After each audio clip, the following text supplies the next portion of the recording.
Salam Unity University bersatu dalam perbedaan.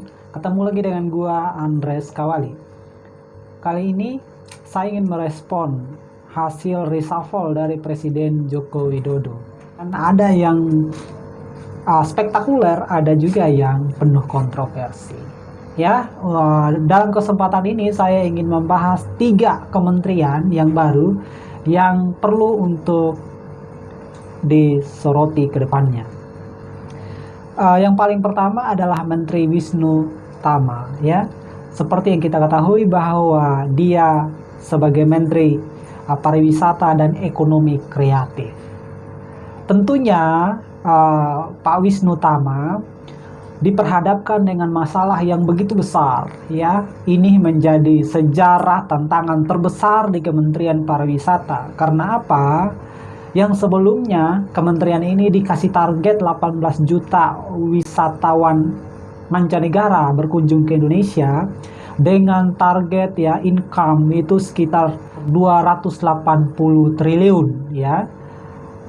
Akan tetapi sampai pada bulan September, ya, menurut Badan Pusat Statistik Nasional mengeluarkan data bahwa ternyata turis yang masuk ke Indonesia baru 153.000. Jauh sekali dengan target pemerintah, 18 juta, kurang lebih 18 juta wisata mancanegara.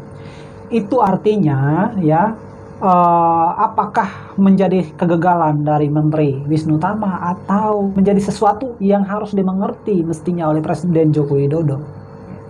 Tentunya kalau itu menjadi alasan bahwa Wisnu Tama tidak sampai target sehingga dia harus di-reshuffle, menurut saya itu adalah sebuah pertimbangan yang keliru, ya, dari perspektif saya pribadi. Karena memang kita nggak bisa pungkiri dunia dihukum, ya, dengan bencana yang begitu berat sehingga perjalanan antar negara pun menjadi sangat terhambat. Secara pasti itu akan menghambat income atau secara langsung kinerja dari Kementerian Pariwisata. Tapi saya yakin dan percaya bahwa Presiden Jokowi sungguhnya memahami situasi itu. Wisnu Tama bisa dimengerti lah ketika adanya COVID ini.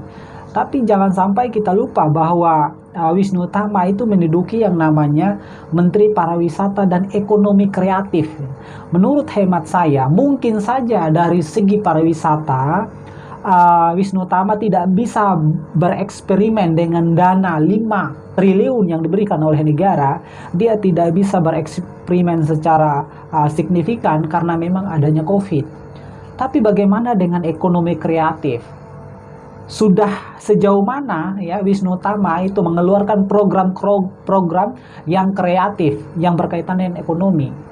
Di satu sisi Wisnu Tama itu didampingi oleh Ibu Angela Tanu Sudibjo, ya, anak dari Haritanu, di mana Ibu Angela bahkan Pak Wisnu Tama dua-duanya ini mempunyai, ya, stasiun TV yang sangat terkenal, ya, di Indonesia.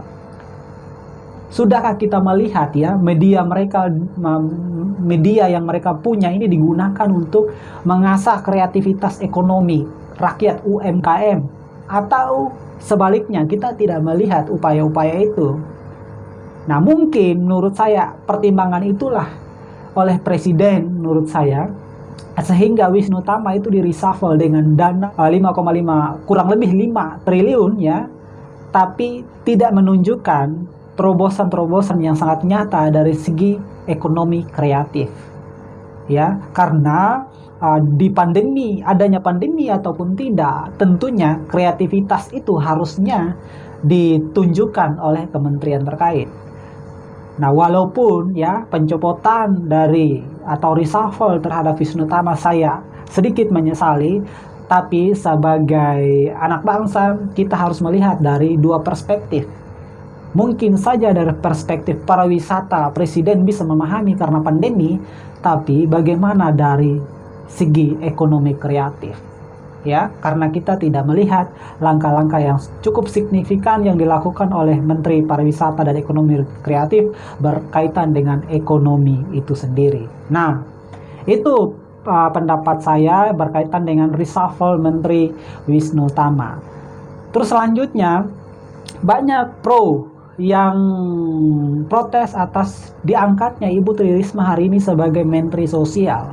Sedangkan kalau kita lihat pencapaian ya by media sosial, televisi, informasi yang kita dengar, Ibu Tri Risma hari ini itu seringkali ya disoroti dengan berbagai pencapaian program. Bahkan dia pernah menjadi gubernur terbaik ya, versi majalah Forbes di tahun 2013. Pernah juga 2012 Surabaya mencapai menjadi kota terbaik Asia ya tahun 2012. Artinya banyak lagi pencapaian secara pribadi lewat kepemimpinan sebagai wali kota dari Ibu Tri Risma hari ini, yang mungkin saja itu menjadi pertimbangan presiden untuk mengangkat dia menjadi Menteri Sosial.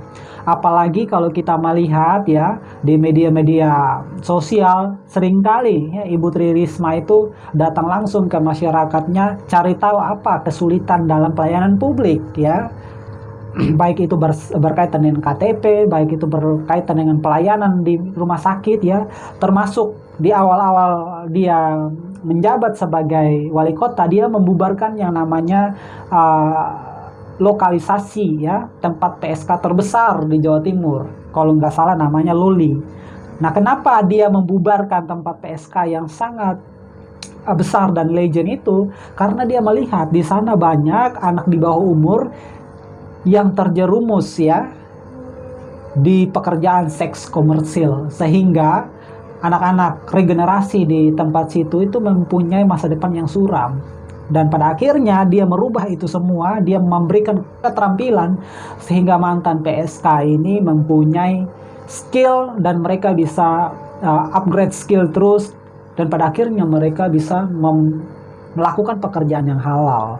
Atas prestasi-prestasi itu menurut saya menjadi pertimbangan sehingga Tri Risma hari ini diangkat jadi Menteri Sosial. Terlepas dari itu pasti ada unsur politisnya. Unsur politisnya apa? Pasti dengan diangkatnya Tri Risma hari ini menjadi satu alternatif, salah satu alternatif untuk Pilpres 2024. Seperti kita ketahui, pasti PDIP setelah Presiden Joko Widodo tidak bisa lagi mencalonkan dirinya, pasti partai PDIP akan mempersiapkan kader-kader terbaiknya, ya, baik yang duduk di pemerintahan ataupun yang duduk di legislatif, untuk bisa menjadi alternatif baik sebagai calon presiden ataupun wakil presiden. Next, Menteri Agama Yakut Kholil ya, sebagai ketua GP Ansor. Banyak juga yang protes, masih muda, terus juga backgroundnya sebagai ketua Ormas ya, dipandang belum layak ya, dipandang terlalu ekstrim, memusuhi agama Islam itu sendiri atau umat Islam itu sendiri. Banyak yang protes terhadap figur Pak Yakut ini. Tapi sebagai kaum minoritas atau sebagai bangsa yang plural, saya sangat optimis ya, lewat rekam jejaknya beliau sudah menunjukkan pluralismenya yang sangat menonjol saat ini, di mana ketika hari-hari raya besar umat Kristen atau umat lain yang minoritas, Banser itu sebagai perpanjangan tangan lewat anak muda ya, Nahdlatul Ulama atau NU, mereka menjaga rumah-rumah ibadah itu sendiri. Artinya apa? Inilah ya, lewat Ansor, lewat Banser, Islam sesungguhnya menunjukkan yang namanya Islam rahmatan lil alamin. Artinya pada akhirnya umat lain melihat, oh ternyata Islam yang sebenarnya itu seperti ini gitu loh. Di balik ya banyak umat Islam yang mencoreng agama Islam itu sendiri, tapi lewat Ansor atau lewat Banser mereka melakukan pendekatan yang memperkenalkan Islam yang rahmatan lil alamin gitu loh. Jadi menurut saya dengan mengangkatnya Pak Yakut ya sebagai Menteri Agama adalah pilihan yang sangat visioner ya, berkaitan dengan ancaman Islam yang radikal ya. Ada juga ancaman bahwa NKRI akan diganti dengan khilafah ya. Semoga dengan Pak Yakut ini bisa membawa Indonesia lebih lagi bersatu dalam perbedaan ya, sebagai bangsa yang plural, dan juga bisa kenapa Pak Fahrul Razi diganti? Karena memang semenjak beliau menjabat selama 14 bulan atau 1 tahun 2 bulan, beberapa kontroversi dia ucapkan lewat statement-statement beliau sebagai Menteri Agama, ya. Salah satunya adalah melarang menggunakan celana cingkrang saat sholat Jumat ataupun saat beribadah, dan kontroversi lainnya. Mungkin karena faktor itulah, ya, seorang figur Menteri Agama rasanya tidak mendinginkan suasana keimanan, kebatinan, malah menimbulkan statement-statement yang kontroversi. Sehingga mungkin saja atas pertimbangan itu Presiden Jokowi mengganti, ya, Pak Menteri yang sebelumnya, Fahrul Razi, ya. Paling itu pendapat saya pribadi berkaitan dengan 3 menteri. Paling kurang lebih itu, mohon maaf kalau ada kesalahan. Jangan lupa teman-teman like, comment, and subscribe supaya saya lebih bersemangat lagi bikin konten selanjutnya, ya. Sekian dari saya. Baiklah hukum ditegakkan sampai langit akan runtuh. Gua Andreas. Bye.